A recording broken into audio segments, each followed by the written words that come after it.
कर रहे हैं एल्कीन का नामकरण कैसे करते हैं। इससे पहले वीडियो में हमने बात करी एल्केन का नामकरण कैसे करते हैं।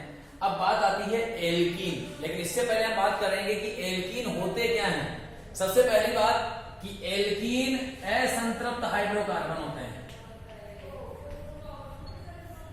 और इनके अंदर कार्बन कार्बन के बीच द्विबंध पाया जाता है। कार्बन कार्बन के बीच क्या होता है? द्विबंध पाया जाता है। एक और चीज, इन्हें हम ओलिफिन्स के नाम से जानते हैं।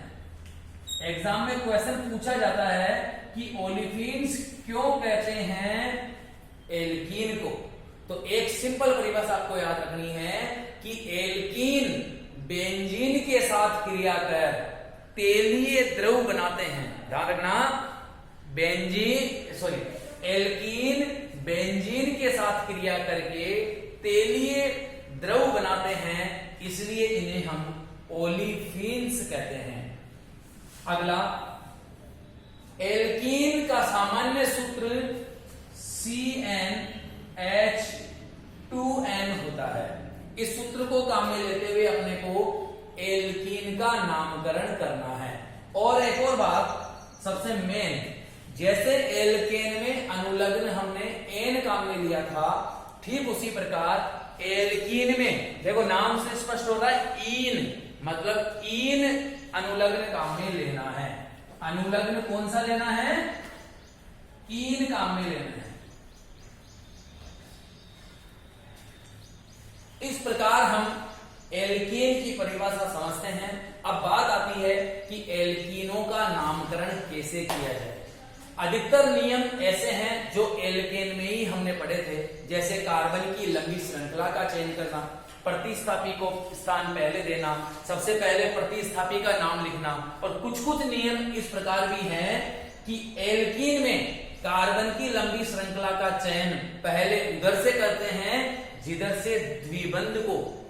सबसे पहली बात तो नामकरण करते समय आपको पहले यही देखना है कि कार्बन श्रृंखला के बीच में द्विबंध है क्या, कहीं ना कहीं। अगर द्विबंध है तो ही वह एल्कीन है। तो फिर इसका नामकरण करने के लिए हम नंबरिंग किधर से करेंगे? जिधर से द्विबंध को कम से कम अंक मिले। पहला पॉइंट, कार्बन की लंबी श्रृंखला का चयन करते हैं। दूसरा पॉइंट क्या हुआ? नंबरिंग, यानी कि अंकन उस तरफ से करते हैं जिधर द्विबंध को सबसे कम अंक मिले, और बाकी नामकरण एल्केन की तरह ही करते हैं। और अनुलग्न क्या लगा देंगे? हम ईन लगा देंगे। एग्जाम्पल कैसे देखना, मान लीजिए अपने पास है 1 2 3 4 5, ये 5 कार्बन की श्रृंखला है। अब मैंने यहां पर द्विबंध का प्रयोग किया है।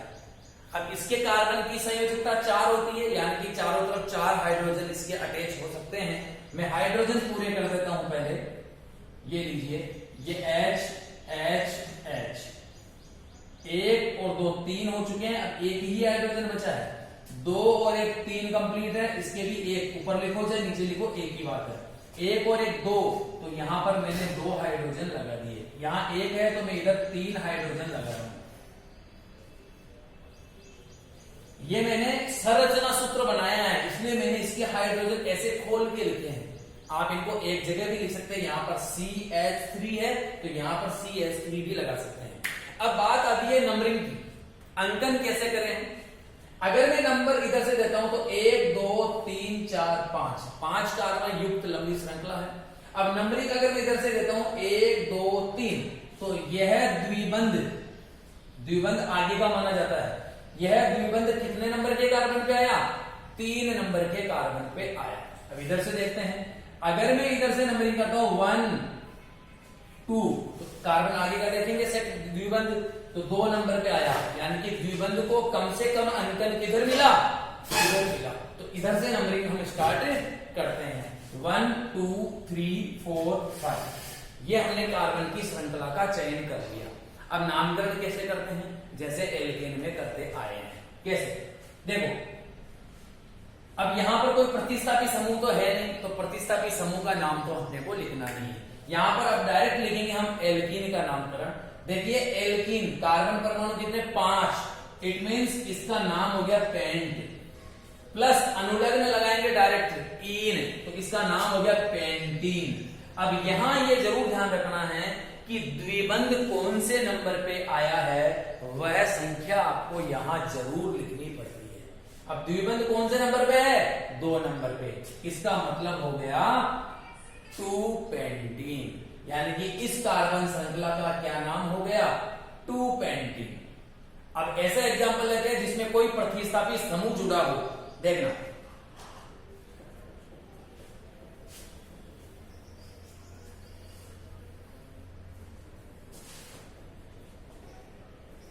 एक, 2, 3, 4 और ये लगा दिया मैंने ब्रोमीन। द्विबंध लगा रहा हूं मैं, ये लगा दिया। हाइड्रोजन एक ये है, ये 3 हाइड्रोजन है, 2, 1, 3, 1, 4 संयोजकता इसकी पूरी हो गई है। यहां कुछ भी हाइड्रोजन नहीं लिखना है। 2 और 1 3 और 1 4, एक है तो यहां 3 हाइड्रोजन लगा दिए। ये इसकी कार्बन की संयोजकता मैंने पूरी कर दी। अब इसका नामकरण कैसे करेंगे? सबसे पहले मैंने आपको पहले कहा था प्रतिस्थापी को कम से कम अंक मिले वहां से नाम करते हैं। तो मुझे इधर से करना चाहिए था कि 1 और 2 पे आएगा ब्रोमो। अगर इधर से करता हूं तो 1, 2 और 3 पे आएगा, जो कि गलत है। अब लेकिन यहां पर हम नामकरण करते समय पहले देखते हैं कि द्विबंध को कम से कम अंक मिले। प्रतिस्थापी को यहां भूल जाइए, पहले द्विबंध को देखना है कि द्विबंध को कम से कम अंक मिलना चाहिए। अब मैं नामकरण इधर से करता हूं तो भी द्विबंध 2 नंबर पे है, इधर से करता हूं तो भी 2 नंबर पे है। यानी कि मैं इधर से करूं कि इधर से करूं। अब जब दोनों तरफ से 2 नंबर पे है तो फिर मेरे पास समस्या ये आती है कि नामकरण किधर से करूं। तो नामकरण करते समय अब आपको फिर वापस वही नियम दोहराना है कि नामकरण उधर से करो जिधर से प्रतिस्थापी को कम से कम अंक मिले। यानी कि मैं इधर से करूंगा ताकि प्रतिस्थापी को भी कम से कम अंक मिल जाए और द्विबंध भी 2 नंबर पे आ जाए। लेकिन अगर यही मान लो कि ये द्विबंध यहां नहीं होता और ये द्विबंध यहां होता, ये देखिए, अब क्या करोगे? इधर से नहीं करोगे क्योंकि आपने एल्केन में पढ़ा था कि प्रतिस्थापी को कम से कम अंक मिलना चाहिए, उस हिसाब से तो आपको इधर से करना है। लेकिन अब हम यहां पढ़ रहे हैं कि द्विबंध को कम से कम अंक मिलना चाहिए, तो पहले नामकरण आपका किधर से होगा? इधर से। क्यों? क्योंकि द्विबंध यहां पर कौन से नंबर पे है? एक ही नंबर पे है, तो इसका नामकरण ये करा। अब देखो यहां से करा तो प्रतिस्थापी 3 नंबर पे आया, कोई बात नहीं, लेकिन द्विबंध को क्या मिलना है? कम से कम अंक मिलना है। अब पहले नामकरण करते समय पहले तो प्रतिस्थापी लिखेंगे। प्रतिस्थापी यहां पर क्या है? ब्रोमीन। कितने नंबर पे? 3 नंबर पे, तो इसको क्या लिखेंगे? 3 ब्रोमो। अब एल्कीन का नामकरण, 4 कार्बोहाइड्रेट कार्बन वाली श्रृंखला है तो ब्यूट, 4 का मतलब ब्यूट, और इन लगेगा तो ब्यूटीन। लेकिन यहां पर इसकी संख्या जरूर लिखी जाती है द्विबंध की। द्विबंध कितने नंबर पे है? 1 नंबर पे। अब आप एक तो भले लिखो चाहे नहीं लिखो, लिख दो तो भी अच्छी बात है। तो यह 1 नंबर पे, तो हम इसको क्या लिखेंगे? 1 ब्यूटीन। यानी कि इस श्रृंखला का नामकरण हो गया 3 ब्रोमो 1 ब्यूटीन। इस प्रकार आपको एग्जाम्पल करने हैं। आपकी बुक में 4-5 एग्जाम्पल दिए हुए हैं, उन एग्जाम्पल के थ्रू आपको इन्हें समझना है। 2 एग्जाम्पल मैंने आपको दे दिए हैं। कल हम बात करेंगे इनके कुछ और एग्जाम्पल की, और साथ में हम बताएंगे आपको यदि द्विबंध 1 से ज्यादा बार आ जाए तो फिर क्या करें। ये कल के वीडियो में बात करेंगे। धन्यवाद।